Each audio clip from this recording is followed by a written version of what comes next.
हमारे घर का ऊपर वाला कमरा 5 साल से बंद था, क्योंकि जो भी रात में वहाँ सोता था उसे आधी रात के बाद अपने ही नाम की आवाज सुनाई देती थी। ये बात तब की है जब मैं अपने गांव की छुट्टियों में गया था। हमारा घर बहुत पुराना है, लकड़ी की सीढ़ियाँ, टूटी हुई दीवारें और ऊपर एक कमरा जो हमेशा बंद रहता था। मैंने माँ से पूछा, ऊपर वाला कमरा बंद क्यों है? माँ अचानक चुप हो गई, फिर धीरे से बोली, रात में उस कमरे के पास मत जाना। उस रात बिजली चली गई थी, पूरा घर अंधेरे में डूब गया और तभी ऊपर से किसी चीज के खटखटाने की आवाज आई, जैसे कि कोई भारी चीज फंस गई हो और खिंचा रहा हो। मैंने सोचा शायद बिल्ली होगी, लेकिन फिर ऊपर से कदमों की आवाज आने लगी, धीरे धीरे, और वो कदम सीढ़ियों के पास आकर रुक गए। मेरा दिल जोर से धड़कने लगा। पूरा घर बिल्कुल शांत था। फिर ऊपर वाले कमरे से एक आवाज आई, बहुत धीमी सी, रोहित, मैं जम गया हूँ, क्योंकि वो मेरा ही नाम था। मैंने डरते हुए माँ को जगाया, लेकिन माँ का चेहरा देखते ही मेरी रूह कांप गई। उनका चेहरा पूरी तरह से सफेद पड़ चुका था। उन्होंने तुरंत कहा, आवाज का जवाब मत देना।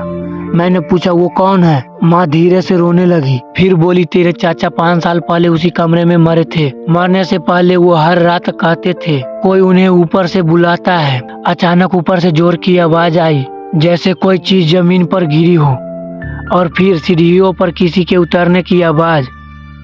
धीरे धीरे वो आवाज हमारे कमरे के बाहर आई और फिर अचानक से रुक गई।